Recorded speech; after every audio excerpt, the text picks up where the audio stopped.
Nais kong magliwanag sa dilim, katulad ng kandilang laging may ningning, magsisilbing isang ilawan sa gitna ng sanlibutan. Ako'y magliliwanag, magniningas, magsisilbing gabay sa kanilang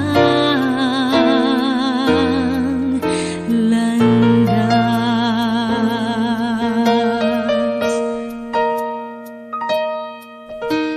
Nais ko ay maging